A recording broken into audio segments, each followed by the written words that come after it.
Right now, we have the Maker Education, It's Gonna Get Messy panel and session, and I love that title because I think it's so broad and so telling of kind of the different experiences that Maker Education is bringing to the learning experience. So I'm just going to briefly introduce the moderator and panelists for this session. I think we're like a smaller and mighty group, so I'm looking forward to some really interactive conversation. So moderating the panel today is Sonya Pryor-Jones. So Sonya is the Chief Implementation Officer, and I like to say community builder at Fab Foundation, and I've known Sonya for a couple of years now. Sonya was also honored at the White House a couple years ago as a champion of change, and joining Sonya, we've got three amazing panelists. We have Prinda Wanakule. It's like a tongue twister, but I got it right, I think, this time.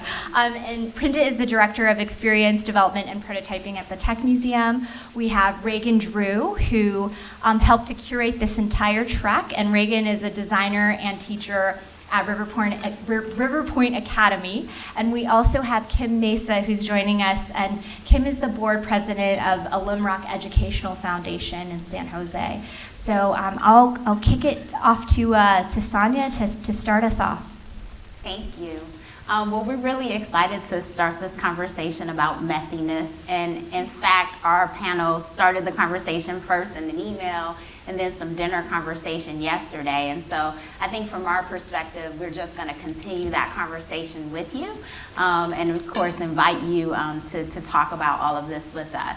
I have a couple of questions for the panel. We'll start there, and then we'll take a few minutes at the end. We have time for you, but if you have a pressing question as we're going along, if you're like me, sometimes you forget by the time we get to the next topic. So if you're going to be like that, just feel free to throw your hand up, and we'll take your question at that time as well.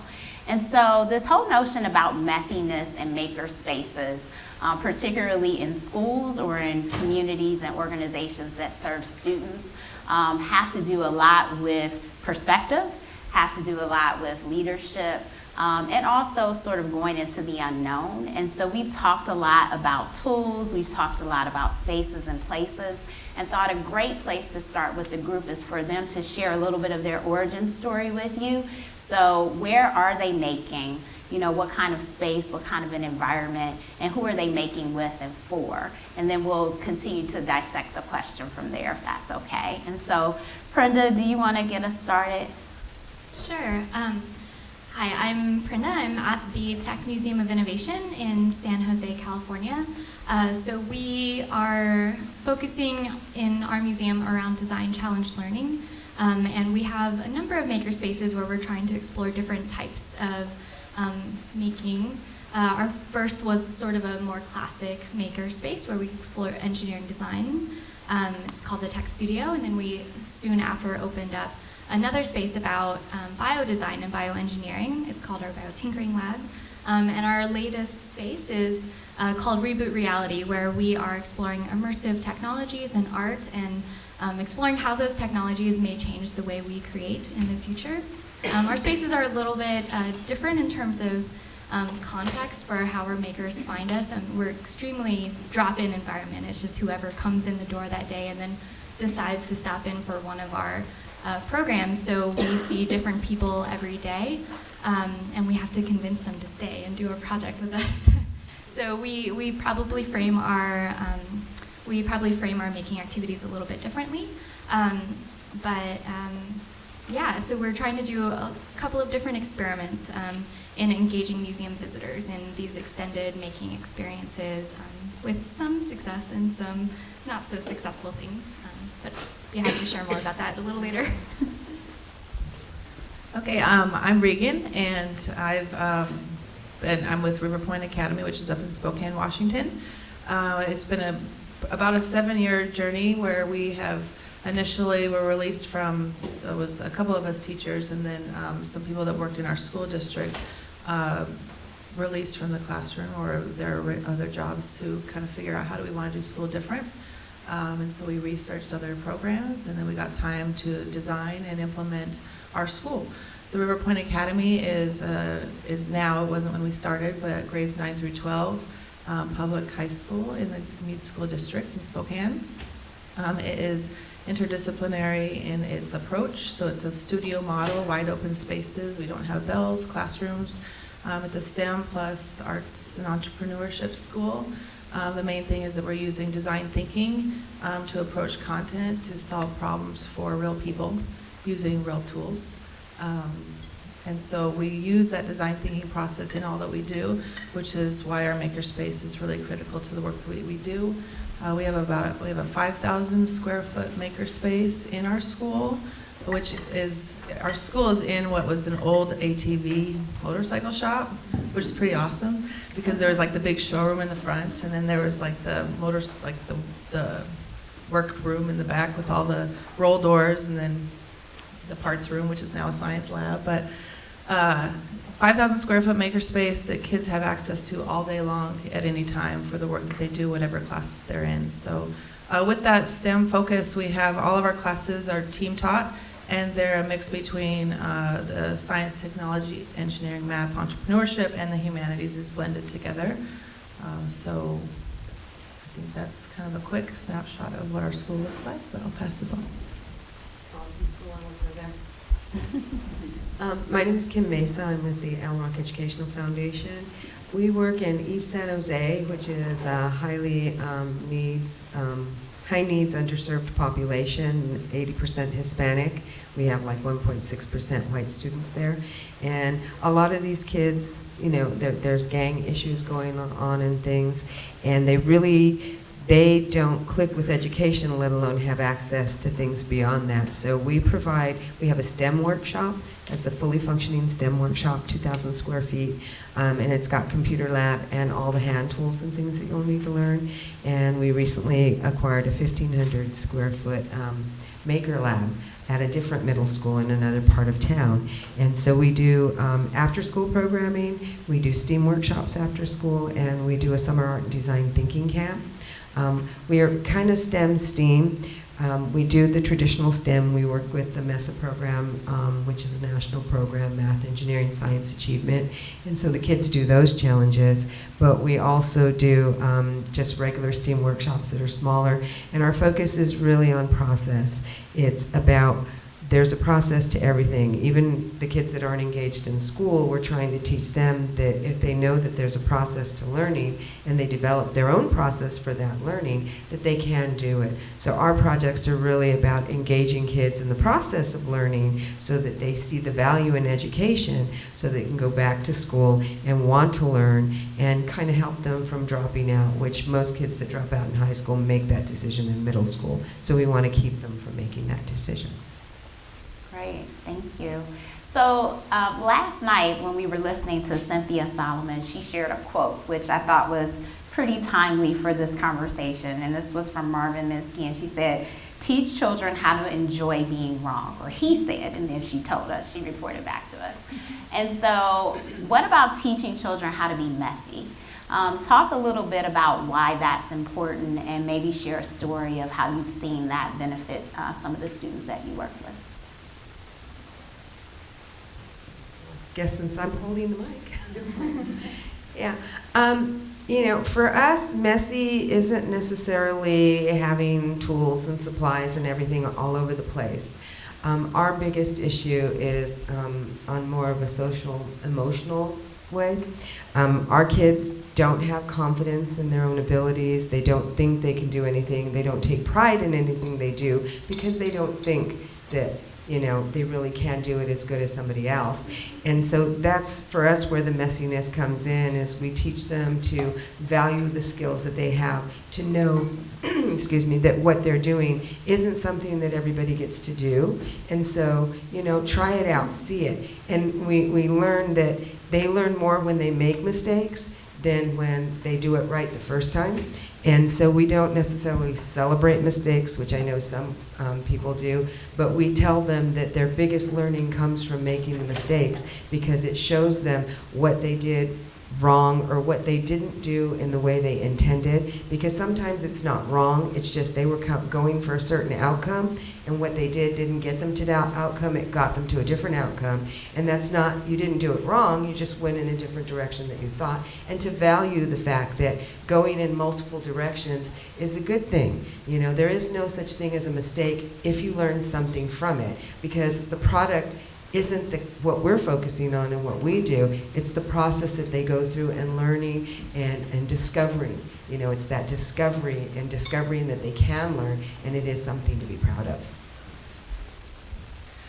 Okay, I'm compartmentalizing messy in a couple ways in my head. The one is our physical space, and people walk into our school and they're like, I had no idea that this would look this way. And they're used to traditional school, where kids are in the rows and they're facing forward and the teacher, and our school does not look like that. So we have a big handful of people that come in and think, oh my God, this is just, it's too messy. But I think about, you know, when we're working and being creative, our desk or our area looks a certain way. We know where everything is. You know, and the kids are the same way, but because they come into that environment and they haven't been doing that work or haven't been, you know, moving the things where they are, it doesn't make sense to them. So until they're in the environment for a period of time to understand what, I guess, that mess means, can't just happen in a quick walkthrough.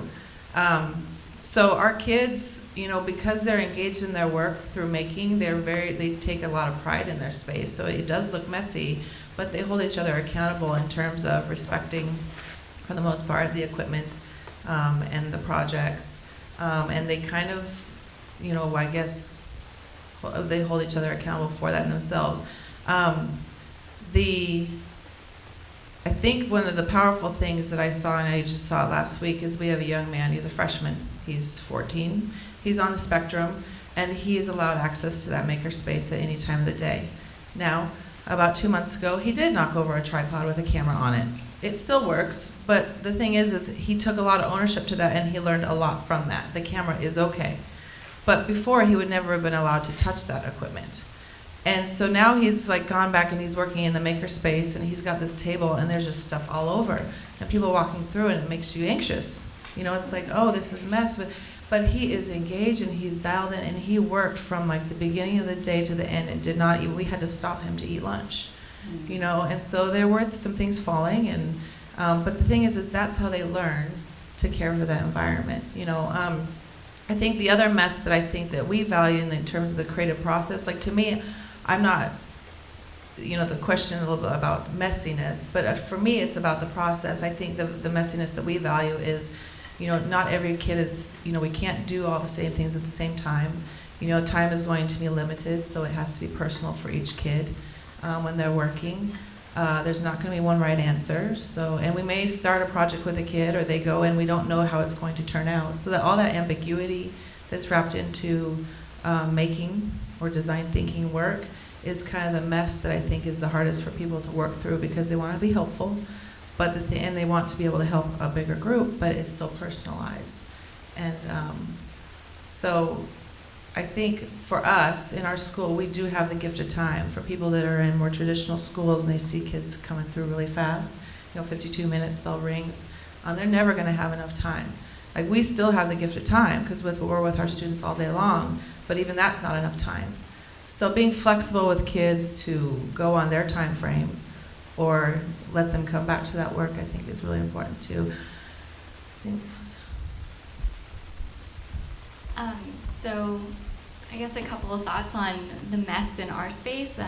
As I mentioned, we have a very dynamic drop-in environment, and there's so many exhibits that are competing for these kids' attention, and when we have them, we have to really intentionally design our space and our training for our facilitators to help support our learners when they are in the midst of their creative flow. Even though when you first enter our space, the materials look like they're very organized. I mean, they're displayed in a very nice wall of materials that they can choose. We always have an overabundance of materials. I think we actually calculate, like, for every one person, we have enough materials for them to build 10 of those devices. There's just always an overabundance of materials. So that way they can go to the organized space, take all of the materials that they may think about using and take it back to their workstation and create their mess at their workstation. And that way they have much easier access to the materials they may want. Because especially when you're trying to keep people in that creative state of flow, I don't know if you ever have been working in your office or your garage and you can't find that one thing and you're running around and around and around in circles and you get frustrated and then you're like, okay, I'm just not going to do this anymore. We don't want that to happen in our spaces, so that's why we have the extra materials, the extra equipment that's there for easy access.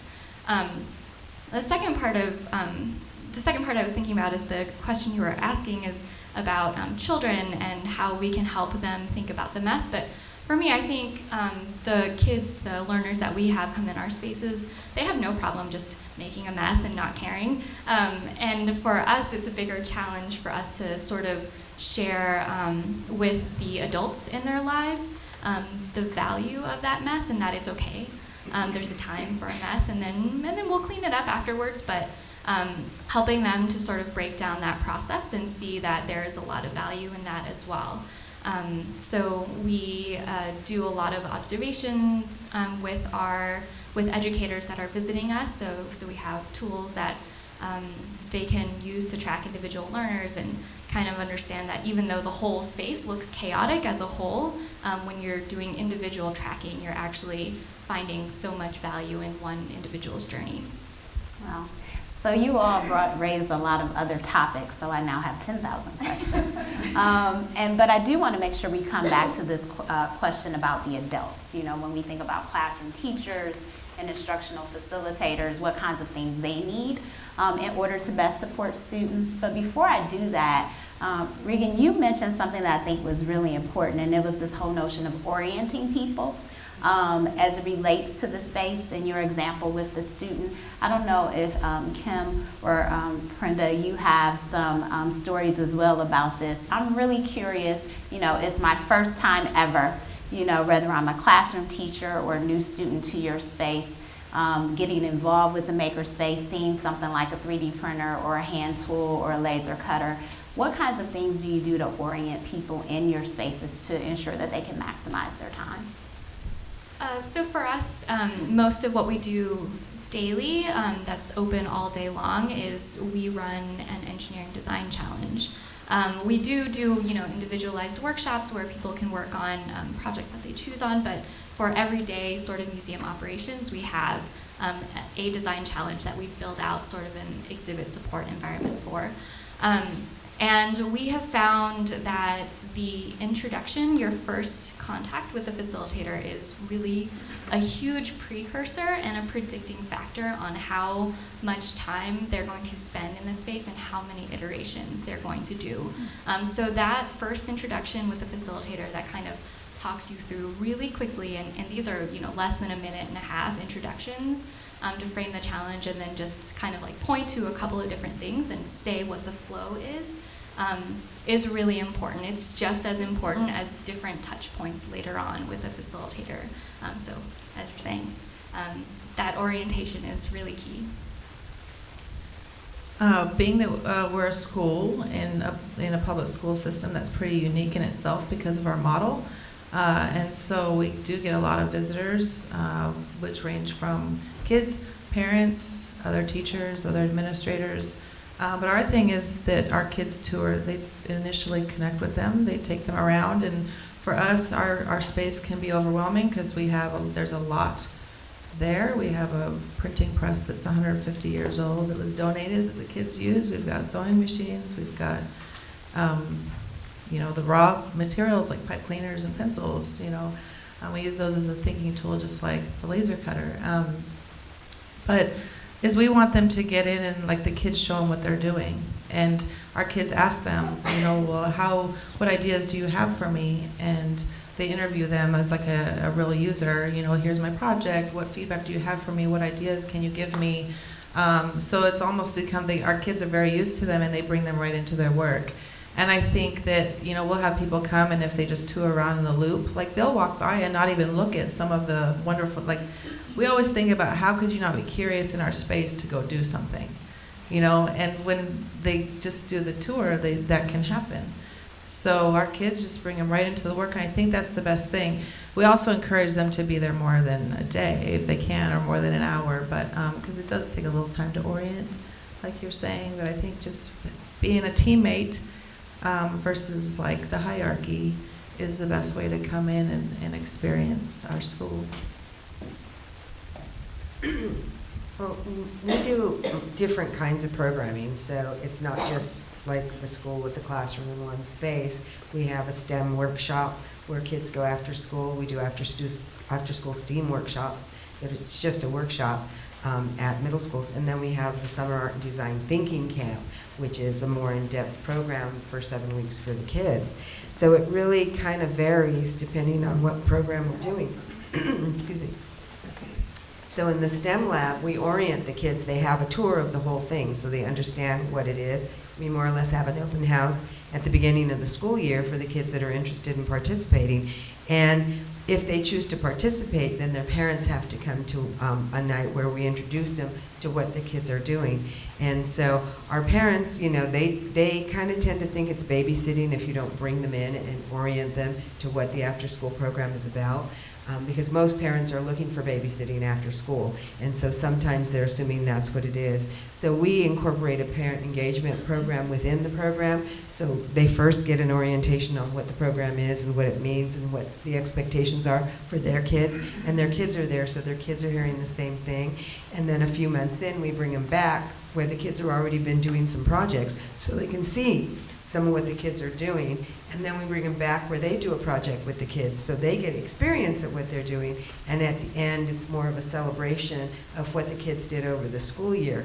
And that seems to work really well for other people that are coming in, because when we have guests come in, you know, usually one of the kids will be responsible for having them go around and showing them the space, and this is what we do, and this is what this is for. And if that student doesn't have expertise on everything in the shop, there'll be a team, and they'll hand it over to somebody else to say, okay, now this is what we're doing over here. Because they get to choose what activities they're on, so not everybody's working in the hand tools part. Some of them are working on the programming side of it. You know, with our after-school program, we really don't get to see parents. They just pick up their kids somewhere in the time that we're with them. And so, but the kids know, we orient them when they first come in. This is your instructor, this is what we'll be working on, and you know, you can do whatever you want with it once you make the basic product. And then the instructor takes over and works with them, and they know that the space is theirs. You know, well, can I have a paper? Well, there's all this paper over here, all different types. You can pick whatever you want. So we do give them a lot of choice. And once they have the choice in what they're doing with materials and everything else, they start to feel like it's their space. They stop looking at it as coming into a classroom, and now they're coming into their space. And that happens with our summer program as well, because it's a full-day program.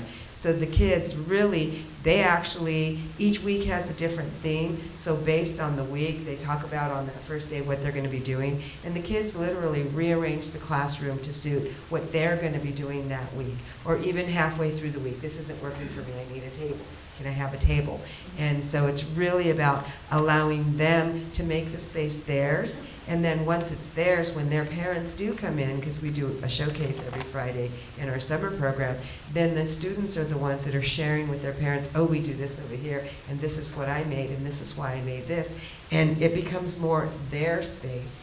And so as instructors, and I'm the administrator to the program, we don't have to do a lot of talking because our kids are our best salespeople for it. And they're the ones that go and tell their friends, oh, this is what I'm doing. So the following week, we're getting more kids coming in. Oh, do you have space? Because I want to do it. So they're our best advertisers. And when the parents are seeing, because we give them a survey at the end of their kids' time with us to see, are there any changes at home? What are they doing with their projects when they come home? And the questions that, you know, the answers I want are, oh, they have it on a shelf and it looks pretty. I want the parents to say, well, they keep taking it apart and putting it together. And I'm like, yes, that's exactly what I want them to do. Not just iterating here, iterating at home. Because our key takeaway for our programming is, it's not what you're doing in the classroom. It doesn't stay there. That's not what it's about. We want you to take everything you're doing in here and take it outside. Take it to your other classrooms. Take it home. Take it to your friends. And make it part of all of your day. and make it part of who you are and who you want to be. Because we have kids, we did some simple projects when we started our after-school workshops, and some kid goes, "Can't we make spinning tops?" And the instructor said, "Well, I don't know, I'll think about it." And just last week, just 6 weeks later, last week she went and she developed a project where they were making spinning tops with pager motors, with lights, with LED lights, and they spun around the room with 3-volt batteries. And they're all like, I told you I wanted to do this. And she goes, "Well, yeah, that's how I know what kind of projects to bring to you." So we really take their feedback, and not only the projects, but in the room, in the program. I want more tinker time because I need more time to explore. So we give them more tinker time. So it's really based on their needs, not what we think they need. So you opened up something else, Kim, and that's this whole idea of student exhibition, and students really having access to these tools to do things that matter to them. And so from the teacher side of things and the school side of things, when we talk about STEM and really wanting to improve the knowledge of our young people in K-12 environments around STEM education, these tools allow really practical opportunities to not only take a math theory and write it on the chalkboard, but to utilize digital fabrication tools, design software, to really take those things and put them in practice and put them in the hands of students. But then there are also their big ideas. Many of our students are coming from communities where they're struggling, there are challenges, and they want to work on a project that's going to change the world as they see it. That world might be their own neighborhood, that world might be something that's happening in another country that they know about. Can you all talk a little bit about how these messy spaces have helped young people change the world from their perspective? I actually can give you a couple examples from us. I mean, we are tap into the city of San Jose does a lot of public art. And they do a lot of, just about everything they're doing these days, they have to have these public information sessions so they get feedback on everything. And so they were putting in a bus rapid transit line in San Jose, and so they were designing all these bus stop shelters. So they had community meetings where the community could come in and they could talk about what they wanted for their neighborhood. And so we took that a step further, and we had actually public space design in one of our weeks that summer, and the kids developed their own bus stop shelters. So we actually brought Valley Transportation Authority, the guy that's in charge of designing bus stop shelters, came and did a presentation to tell kids what goes into bus stop shelters. So he talked about his job, what he does, and then he showed them bus stop shelters from all over the world, because he's traveled all over the world in doing this, and gave them that information. And so we asked him, "Can you please come back on Friday for their showcase so you could see what they built?" And so he came back to their showcase, and he's looking at what they built, and he literally was blown away. I mean, that's what he told the kids. He goes, "Oh my God, I'm used to being in this box of designing bus stop shelters. I would never have thought of putting something like that in a bus stop shelter." I mean, these kids were doing things like, well, you double pane it, so why can't you put something up there so it can fold down? Because sometimes kids need to, parents need to change their baby's diapers before they get on the bus. Can you do that? Can you put, like, in real time and digital when the next bus is coming, because when was at the last stop? And it's things that they never really thought of, and they're all of a sudden going like, wow, we could actually do this, and it's not this huge, crazy, cost-effective thing, that they have to worry about. So having kids see some of their designs incorporated a few years later into some of the bus stop shelters that were actually built was empowering. And we did another workshop just on pattern design. It was reflections on your own neighborhood. So it went from yourself, what is in your neighborhood? How could you express your neighborhood? And this one girl, she lived near a rose garden, and so she took a rose, and we used a program called Repro Pro to replicate it. So it was a pattern of that one rose that she hand drew. And so, again, VTA is that they're putting, San Jose is big about public art and everything they're doing. And so they were doing, they call them road dividers. And so when you go down a road, sometimes you see these fancy dividers that are there that are made of different things, or you see posts that are identifying neighborhoods and stuff. And so the designs for all of it, they knew what they wanted, but the designs, we had two sixth grade classes that worked on this. And they created the designs that reflected their neighborhood, and their school was in the neighborhood where these were going to go. So now when you go over the freeway on one of the intersections near their school, there's these beautiful terracotta designs with these patterns on them. And those patterns were designed from the kids that go to the local school. And there's pilasters on the four corners on either side of the overpass that talk about which school kids did this. And then there's still frames with still pattern cutouts of patterns from what the other kids do.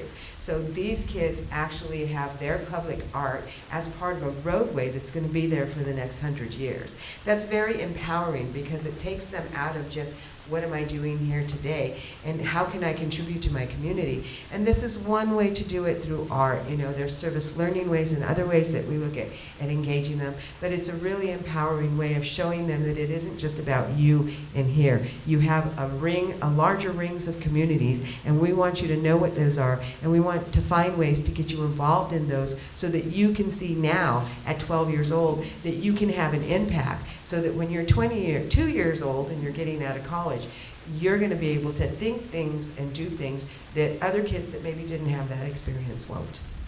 Okay.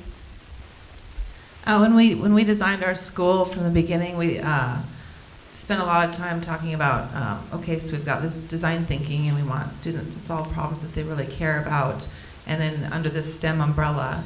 So we create these cool things, these shiny objects. We want to make sure that they're not just sitting on the shelf. So how are they really impacting other people? And I think that's why we felt that the entrepreneurship piece was going to be really important for the expression and then the implementation of these ideas.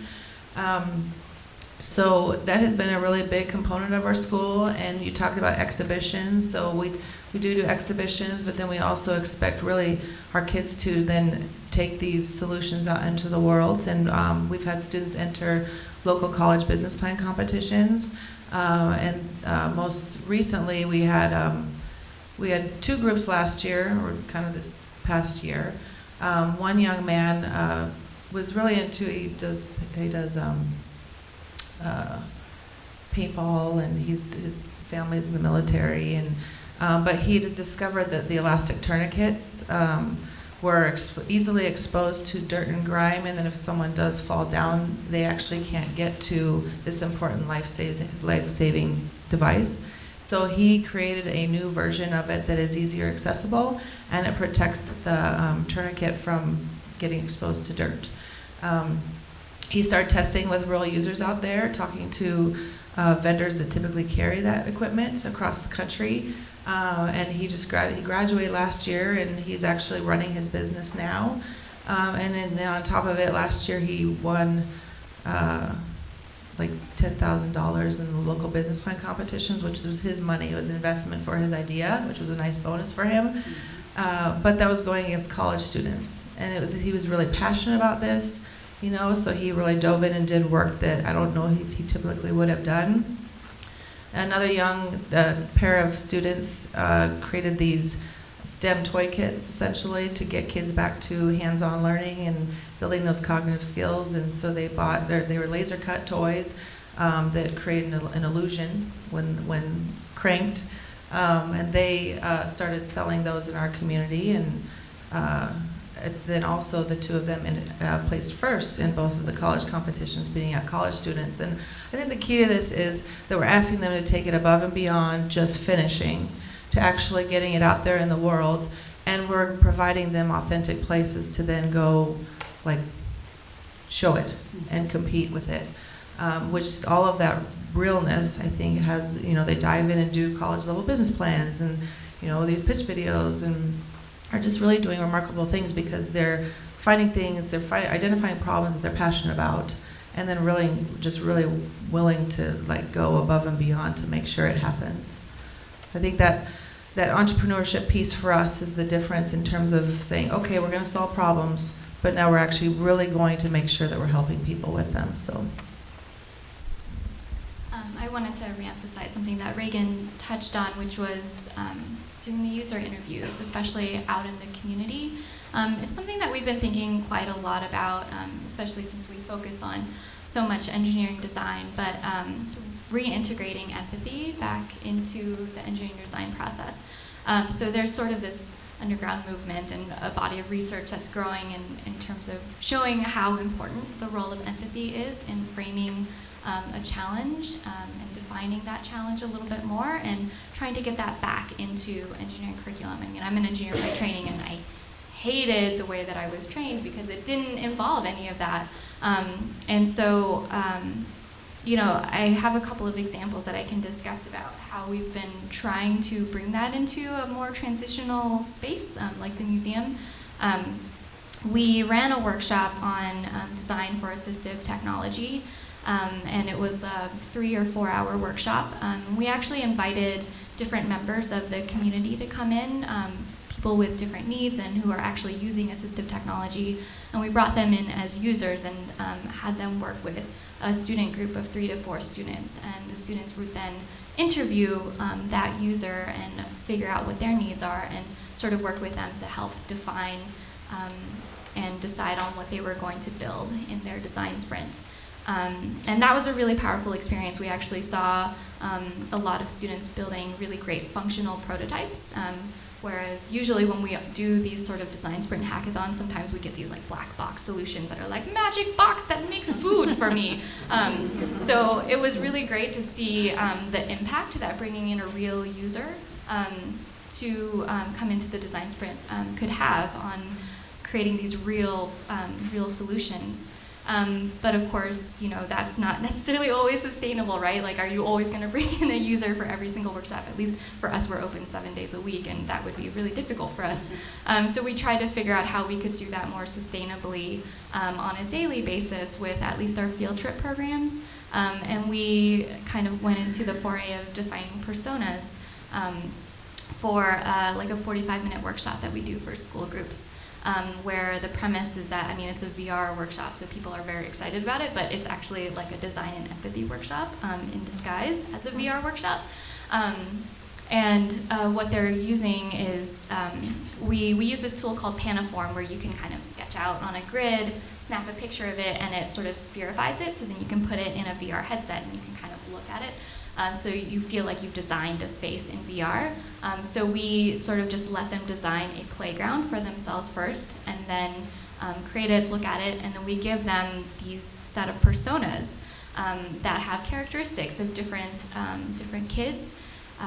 That could be just like them, but it doesn't just have like their different abilities, but it also has traits like I like blue and I hate cats, and you know, things that make them more of a person.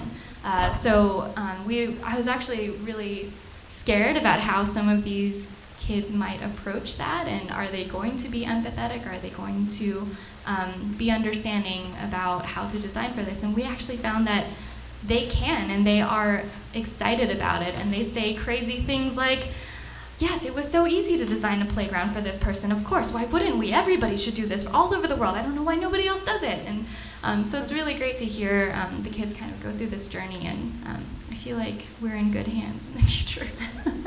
That's always a good thing. So you started to talk a little bit about tools and talking about empathy and, you know, including other things besides the technology in the overall experience, right? And in many ways that helps probably to sweep up some of the messiness. What are some other key tools that you all have learned along the way to incorporate in the experience along with the technological tools for people when you have them coming into your spaces and trying to meet your mission?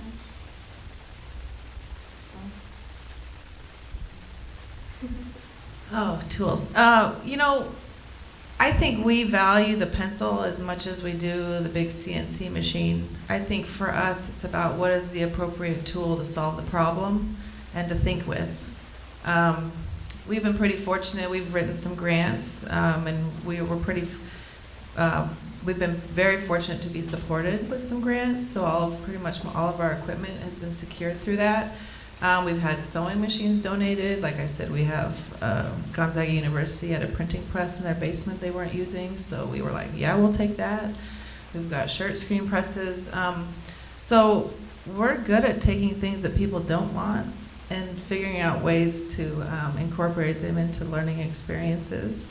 But I think that's a tough question, because until we know what problems the kids are wanting to solve or what we're challenging them to do, I think it's great for them to figure out how to learn with limited resources too. Mm-hmm. So to not have sometimes the technology and the shiny, WASP 3D printer can get us away from what the important work is also. So, we ask them to do a lot away from it, and then we obviously ask them to learn new things. So we kind of skill incubate learning these new technologies. A lot of the kids are scared to maybe solder or, use the table saw or something, but we're trying to at least stretch them to try new things and build that skill capacity really so that they can solve problems. And I think too much our kids get away from the pencil and the paper, and getting them back to the pencil and the paper to sketch and brainstorm is really critical. So I guess that's a quick my thoughts on tools in general, but they can be a lot and everywhere, and sometimes get in the way and sometimes be extremely powerful too. So. Yeah. Because we're basically design thinking program, we actually incorporate maker journals, which we consider a tool for learning. Maker journals, we started out with just a template journal that everybody got for every project they did. And they weren't really valued. We got to see that from kids. And now we're to where there are certain pages that are required for whatever the challenge they're working on is. And then they have an assortment of pages they can use for their process. And it's really important that they learn to document their process, to learn to not just think of things, but write down what they're thinking. My kids always used to say, I can't write a paragraph. And I'm all like, tell me about an end. And they'll tell me, 20 sentences. And I go, there's a couple of paragraphs. If you can think it, if you can say it, you can write it down. So helping them learn to write things down, writing vocabulary words down, but talking about what they mean, and then letting them write their own definitions after is very valuable for them. And it's really important for them to have that written piece to it. The other piece that we add in is that partway through the process of whatever they're doing, we actually have them get up in front of the class and talk about what they're building, what their process is, why they chose this activity, why they're going in whatever direction they're going in. And so a few of the kids will share that process along the way. It builds their verbal skills. It builds their presentation skills. It teaches them that it's not, okay, so it really is scary getting up in front of people, but it doesn't have to be the main focus. Of what you're doing. If you're focusing on what you're talking about and what you're sharing with them, it's not so scary being able to do that. And then, at the end of the process, having that showcase time where they stand there with everything they made and they talk to the guests about, I made this because I like blue, so my creature is blue. And I wanted him to be little, but then I wanted him to get really big, so I evolved him into that. So being able to articulate everything they did, it is really critical and key, and it can be very successful. We had a student come into us on autism spectrum, and he would wait till everybody sat down before he picked a place so he could sit where nobody else was. And so I had to make sure that he sat. So I found somebody, I said, I'm going to sit him at your table, don't talk to him. And they're all like, but I'm like, no, I want you, because I know you can work on your own and you don't need to talk to somebody. I just got to get him used to sitting at a table with another person first. And so over the course of time, we were helping him get comfortable in his space. At the end of that summer, this autistic kid who wouldn't even look you in the eye stood up in front of the whole room and gave a presentation on the evolution of the character he designed during his fantasy character design week. And I recorded it, and I told his father he did it, and he goes, yeah, you're just telling me that. So I sent him the video, and he's all like, he's never done anything like that in his life. And I go, because we've shown him how to follow his own creative path and how to find his passion and his voice in whatever he was doing. And when you have that, when you find your passion, when you find your voice, it becomes a lot easier to share it with others, especially if you know you're in an environment where nobody's going to judge you, where everybody's going to go, oh, wow, that's cool. How did you do that? Because I want to do it too. And that's the environment we foster. And all of those things, the sitting down and making sure he's at a table where nobody talks to him, those are kind of the tools within the tools. We can't get them to use the CNC cutter that looks really scary, and I still haven't mastered because it scares me. But I did finally learn how to solder. So I have that behind me. But you can't even get them to those tools until you get them comfortable in their own skin and understanding of what they're doing. And I think it's extremely important that they have the exploration, that they have the making activities, and they're making things, and they're iterating, and they're learning that what iterating is. I mean, it's a great thing to have a 10-year-old sit there and talk to you about their project and how many iterations they went through. And the parent steps over and says to me, "What's the iteration?" And they just did it again. And stuff. And so I think, for me, tools is more than just physical tools. It's all the things that go into what we're trying to teach and engage the kids in. So that'll take us to our last question before we open it up to the audience. And that really is about the adults, right? This whole talk was really about these spaces and getting children to maximize who they are and, hit big on their dreams and ideas. But in many cases, one of the tools that helps them along that way are the adults. And at the beginning, Prinda, you talked about, hey, I can get a 7, 8-year-old to come in and they have no trouble with the messiness. But as we know, many adults do. So can you all talk a little bit about what you do with your staff and your teammates or teacher leaders that you're working with to best prepare them to be that kind of resource support to students and have the kind of outcome you had with the young man that you just described? So at the Tech, we also have a professional development institute called the Bowers Institute. And what I think is really magical about having a professional development center next to or affiliated with a museum is that then you can go into the museum and then see the stuff happening in action. And so our CEO likes to call it real-time professional development. I'm like, is professional development never real-time? I don't understand what you mean. But what he means by it is that, they'll go over to our Bowers Institute and they'll hear a little bit about framework and theories and things like that, and then they get to apply it in practice or observe it in practice when they come over into the museum. And we always give them these observation tools that have different things like engineering behaviors and benchmarks like how many iterations they're doing and what are they exhibiting these different traits. And we've actually found that it's been a really great tool to help the teachers specifically reflect and understand that there's a rich process happening, even if it just looks like there's a kid running around and like throwing things in the wind tunnel. And but then if you slow down, you're like, oh, he's actually testing those materials. He's not just throwing things. He just wants to actually test it.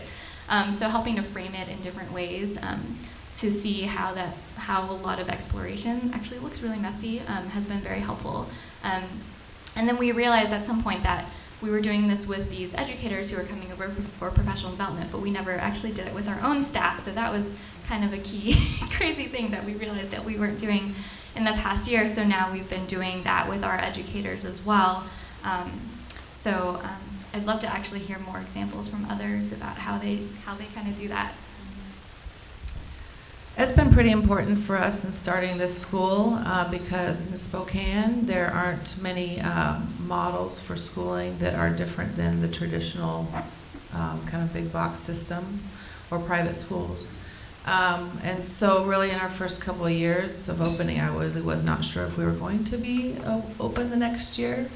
And the biggest key was, parents were afraid. They would walk in and be like, oh, I wish I had this.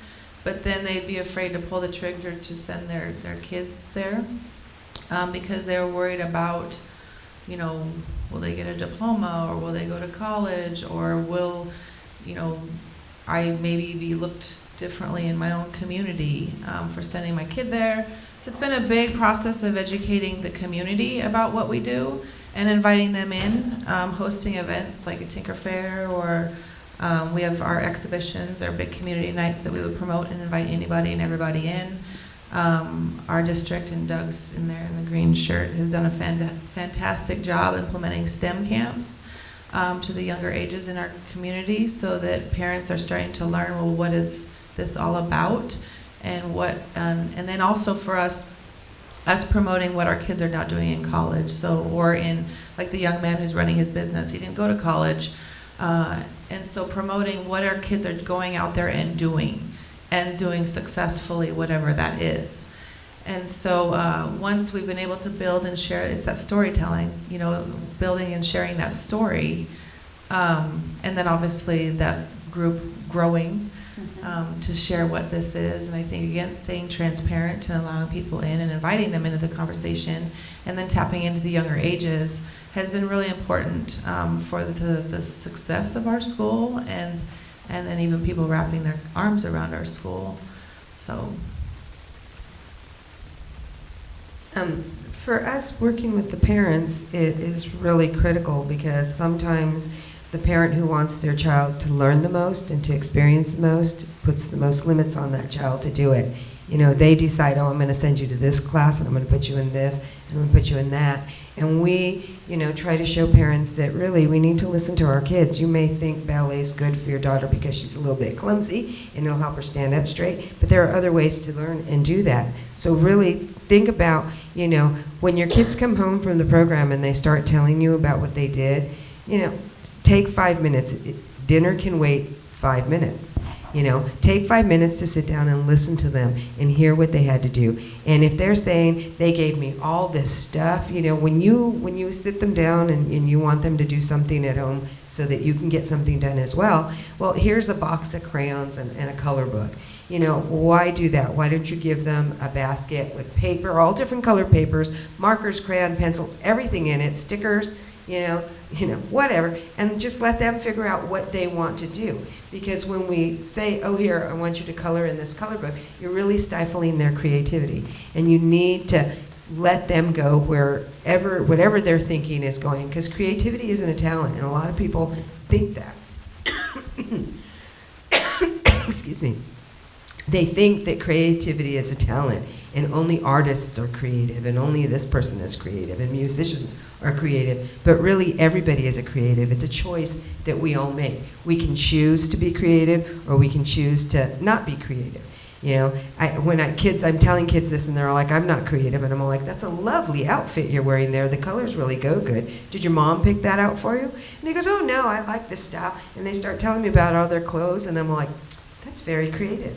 And they just give me this, oh my God, that's creative? Creative is just putting your clothes on in the morning, going to the store and picking a backpack that you like. And it's gonna be an expression of you. That's what creativity is. And giving kids the freedom to be creative is something that you really have to teach parents. And the nice thing is that once parents start seeing their kids take that into heart and be creative, the parents become creative too. They become more creative. They become, when they're talking to the kids, they start coming a half hour early to pick their kids up because they want to tinker around in the classroom and see what's going on too. And so now we do Family Maker Days and we do Mother-Daughter STEAM so that parents can be involved in the making and the creating too, so they can be more supportive of the learning and the engagement of in school that their kids are doing. Excellent. Well, the only thing I add to this comment as it relates to preparing teachers and facilitators for doing this work, a little plug. At the FAB Foundation, we started a project this year called Scopes, and there are little flyers in your seats that tell you all about it. And what we've been tackling with school educators and team members, David here is in the audience, and one of our funder friends, Janet, is here in the audience as well, is to really help teachers figure out how they can take full advantage of these technological tools in their classroom.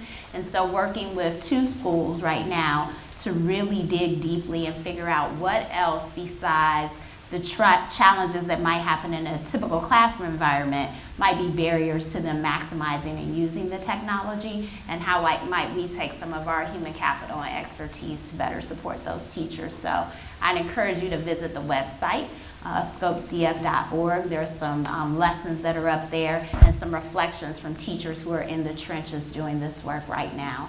But we did want to open it up for at least one question.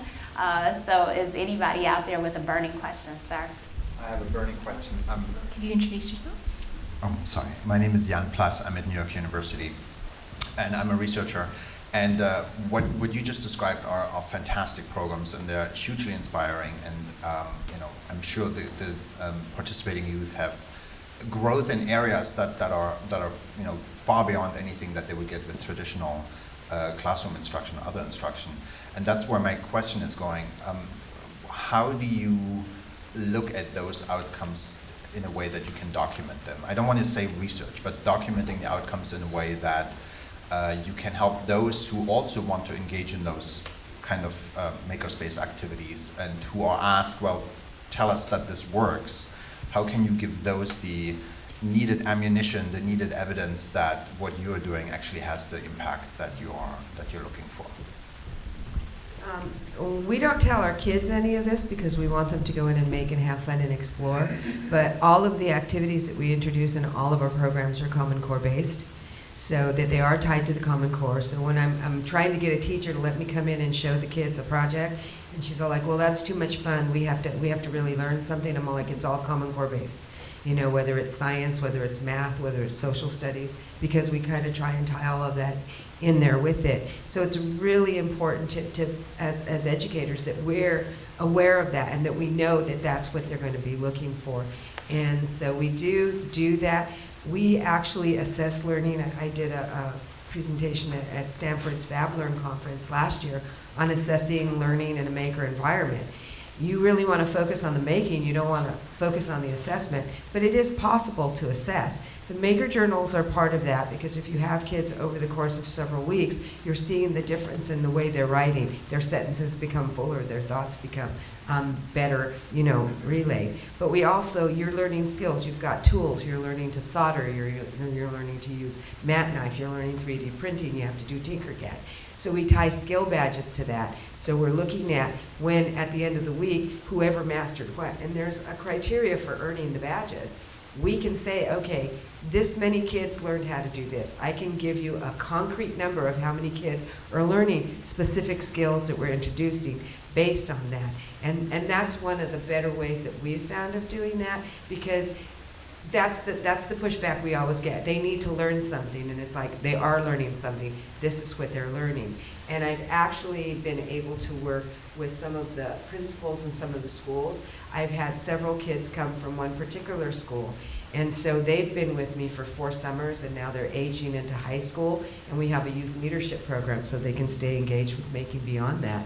And so I told them, these are the kids I had. Now they can't share test scores with me or anything, but I said, these are the kids I had since 5th grade when they first entered your school as 6th graders.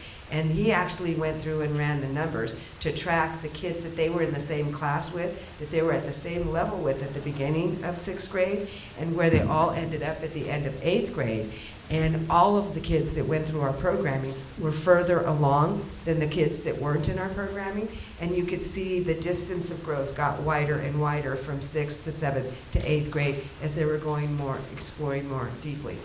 Could we have, Regan, if you could answer that, because you're in a school, and talk a little bit about impact data. I'll try to be real quick. On the kid end, we use Summit Learning's personalized learning plans. So they have the cognitive skills rubric, which is an interdisciplinary and multi-age level way to assess growth. And on the back end, that's all aligned to the Common Core and next generation science standards. So our data, we're able to track really well how much our kids are growing in terms of meeting those standards and building those skills. From the kind of post-high school plan, for us as teachers, we really get interested in the qualitative, or the anecdotal versus the quantitative, which is really important. That's what other people want to see. But when we had our first graduating class go to college, we were nervous because we don't have textbooks. Our learning's pretty personalized. We can, if a kid wants one, we can do it. We have kids do reading clubs. But this one kid went into an aeronautical or an aerospace program, and first time he's got to read like 120 pages in like 2 nights, and we're like, oh gosh, how's that going to go? And he just was like, I'm really passionate about it, and it was just another problem I needed to solve. And our kids are going and they're forming their own study groups, versus not knowing how to go about being resourceful. They'll go talk to the professor, whereas their friends that are coming from the other schools won't go talk to the professor. So they might, not be used to the sitting in a lecture or the assignments out of the workbook or the textbook, but they're resourceful to go figure those things out. Washington State University also has had a grant to study us and look at our kids going, a lot of focus is, do kids go to college? We care about, what are they doing in years 5 or 6 or 7? And so they've been tracking that for us. I don't have access to that data right now, but it's been good. I think that they've been whatever they're wanting to pursue, our kids have a plan and they're versatile in their plan. So that's been pretty important in our community, and the perceptions of that every kid goes to college when they don't. But it's been an important message for our story. So. And I was just checking to make sure she was okay without answering this, because we're actually at time. And I don't know if this room is being used for another session. No, so actually, It is not, okay. Yeah, so if folks would like to stay and talk with Sonya and Prinda and Regan and Kim afterwards on some of the ideas and questions covered, that would be great. Or you can continue the conversation over lunch. So from now until 1:30 we have lunch, which is in kitchen table, and then you have a half-hour break, and then we'll actually reconvene back here at 2 p.m. for what will be a really great panel on informal spaces and making. So thanks so much, everybody. Thank you, Stephanie. Thank you.